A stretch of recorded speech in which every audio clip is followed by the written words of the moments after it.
Hey guys, it's Kim, and this is my assignment 2 on curriculum co-creation. So what is curriculum co-creation? So my understanding, curriculum co-creation is when you give students the choice of what topics, what content, what activities you do, and how it's being assessed. And it's not just giving them choice, it's having their input. They decide. And I think that an important piece of curriculum co-creation is changing your mindset of what curriculum is. If you had asked me a week ago what curriculum is, I would have said it's whatever is mandated by Department of Education, by the government, by, for me, at Adult Education Head Office, and that's your curriculum. It has outcomes, and you teach to the outcomes, and curriculum has learning suggestions, learning activities, but you don't have to follow it. You have the freedom. And in curriculum co-creation, you go a step further in that you have your students have a voice, and you have your students deciding what they want to learn, how they're going to learn it, and how they're going to be assessed on it. And when you say all of those things together, it sounds kind of scary. It sounds very different. But I think that, as with everything, there's some people can do just it by a little bit, and other people can go gung-ho and do it all. I think there really is a sliding scale of how much curriculum co-creation you do in your classroom, and really I think that depends on your subject, your students, your situation, and go from there. I think that with everything comes down to knowing your students, knowing your school, knowing your fellow teachers, your administrators, the parents, guardians, and knowing what they're going to be willing to do or capable of doing or able to do. Everybody's different. And I think all levels of education can do this. It's learning what you want to learn when you want to learn it. And I think that's what the real world's like. As an adult, if I want to learn how to play the guitar, I'm going to learn how to play the guitar. And I'm going to look for resources, and I'm going to play, and I'm going to figure it out, and go from there. And maybe my assessment is being able to play my favorite song. And I think that doing this kind of stuff in the classroom really sets your students up to be used to the way that the real world works. We sometimes forget that in education, we're preparing our students for society. And society keeps changing. And we need our students to be able to be flexible and able to change with society. And, I think that, in today's world, knowing or being able to have, lifelong learning is important. And sometimes lifelong learning is not lifelong learning within a classroom, right? Sometimes it's just learning on your own. And I think that curriculum co-creation helps your students learn how to do that. Have I experimented with this? Not really. I wish. I spent 5 years as a substitute teacher in the K-12 system. I had a couple short-term contracts. Then I got my current job at the Career College. And at the Career College, I have zero say. And it makes me so frustrated sometimes, especially when we're learning about this stuff. And I'm like, I want to do it in my classroom, but I can't. Everything we do is set up by our head office. We're a franchise. There's locations of this Career College all across Canada. And it's set by our head office. I have no access to the back end. We use an online learning portal, and I can't go in. I can't change anything. I can't change the videos around. I can't add things. I can't change the assessment pieces. I have no access to any of that stuff. And therefore, the students don't either. So, it's very difficult. I can't do it. And then I do have some GED students or academic upgrading students. And again, very little input there. GED is a standardized test. So you're trying to teach to the test, get the students prepared. It's a lot of learning how to read and how to have good reading comprehension. There's also a writing component, which we can do a little bit about it by asking the students, well, if it was up to you and we're making this table, what would, making a rubric for it, what would you do? But where it's a standardized test, whatever we make up or create on our own, it's not going to be what's actually assessing them. So it's not curriculum co-creation. We do give our students choice. They can choose at what time and what place they do a course. I mean, our students have the flexibility to attend whenever they want because it's all online. They can, as long as they get their 20 hours, I don't care if they show up at 8 o'clock or 12 o'clock or 1 o'clock. I don't care if they do a full day one day and don't show up the next. As long as they make their 20 hours and they're meeting whatever parameters are within their funding agreements, we give them that flexibility, and they can decide that if they, what subject they want to do, but they have no say in the content, and I have no say in the content.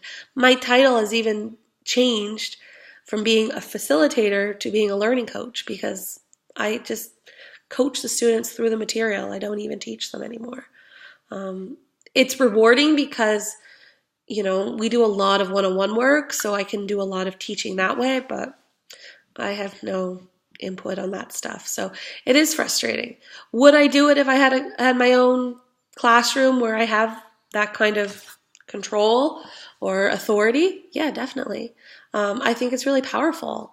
I think that any topic that students have an interest in and want to learn about it, they're going to be more invested in it. They're going to be more motivated in it, and they're going to want to do more.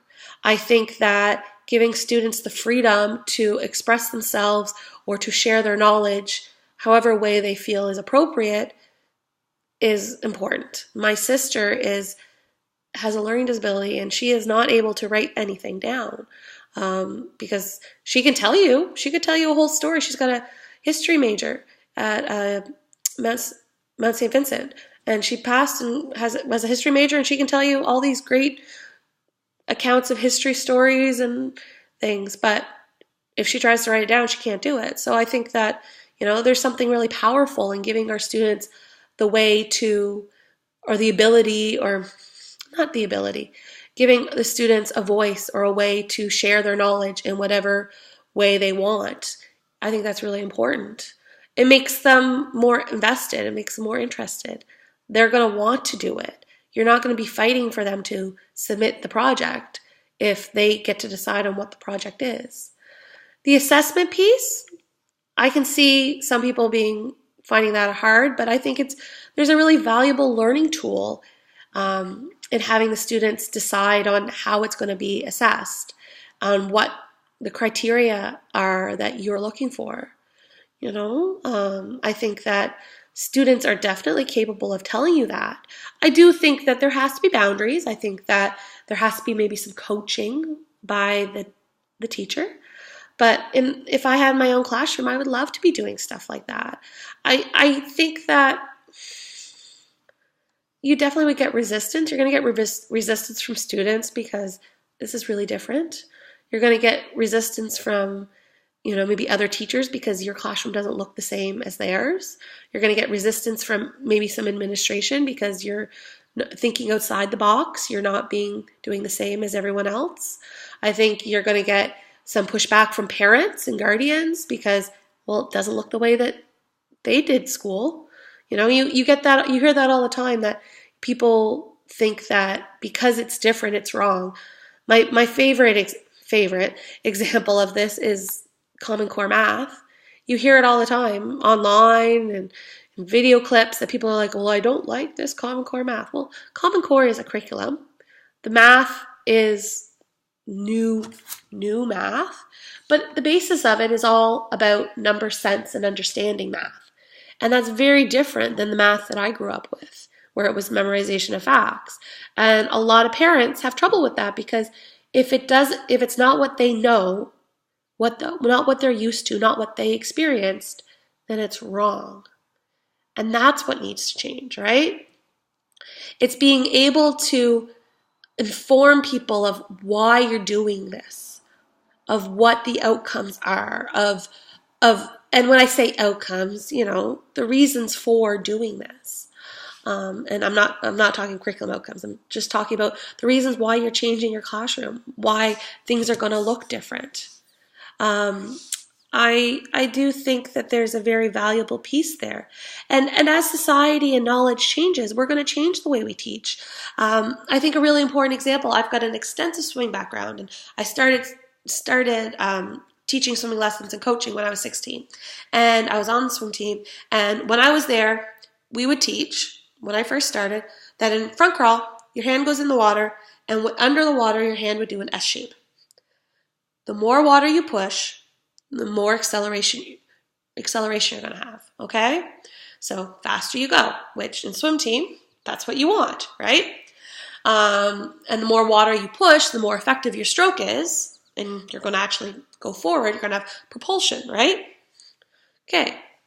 But all of the swimmers that I was on swim team with, or a large majority of them, we all had shoulder issues, like rotator cuff issues. And the reason for that is because when you start doing this in a competitive setting, people's S's got very large because they would think the more you push, more water you push, the faster you go. Now, the problem is you start pushing the water in funny directions rather than pushing yourself forward. Your propulsion kind of gets a little bit wiggly wobbly, and it's not as effective. And then when that starts happening, you start putting pressure on your shoulders and your rotator cuff. And we know that now because sports science has told us that. The research, the new knowledge. And in education, it's the same way. We have more research. We have more knowledge into how people learn. What's more important? Is it facts and figures, or is it understanding? And we're learning this all the time. So just because you did something in your classroom when you were a kid, or just because you see that Susie's doing something in her classroom down the hall, doesn't mean you have to do it in your classroom. Because you need to be able to be the one who understands that everything you do in your classroom should have a reason. In swimming, we say there's no garbage meters, right? Everything you do has a purpose. Now, the purpose might be fun. Purpose might be like, just go swim a little bit while everybody's getting in the water. But there's a purpose. And I think your classroom should be the same thing. And sometimes it's sharing what that purpose is important to inform your students, to inform your fellow teachers, your administration, the parents, the guardians. Listen, there is a reason that we're doing it this way. It's not just because I've decided, hey, it's a good idea. There's research, there's knowledge to back it up. And I think that the challenges sometimes with a project like with some of this curriculum co-creation is that it's so different. I think another challenge is that sometimes students are like, I don't know, right? They don't have enough prior knowledge to make an informed decision on their opinions of maybe on what topics to cover or maybe what way to do it. So I think in those situations you have to have some guidance, right? I think it's really powerful. I think it's really neat that you could have a subject and have two students looking at the topic from different angles, but still meeting the same outcome. And as a learner, I think I enjoy this type of stuff all the time because as a learner, I want to know, like I want to gain the new knowledge. And if I have a say in that knowledge, if I have a say in the topic, if I have a say in how I'm going to present it or share my research, if I have a say in how it's going to be assessed, then I'm going to work harder. I'm going to want to work harder. I'm going to have more motivation than if I didn't. Or if it was a topic that I'm like, that doesn't really pertain to me because I'm an adult and that's kind of about early education. That's an extreme example, but, sometimes that happens. I think that as with everything, every teacher is going to approach this from a different way. And there's a spectrum of curriculum co-creation. I don't think every classroom is going to do it the exact same way. I don't think every classroom is going to do it to the same extent. Some teachers just might show, a little bit of choice in the topic, but then mandate how they do it. Other teachers are going to say, okay, well, you choose a topic and you choose how to do it, but I'm going to say how you are going to be assessed. Some teachers are going to let students have a say in all of those. And it's important that students feel that not only are they being asked their opinions and they're being asked to input, but I think students want to know that they're being heard, right? And I think students sometimes feel that they're being asked questions and they're never being heard.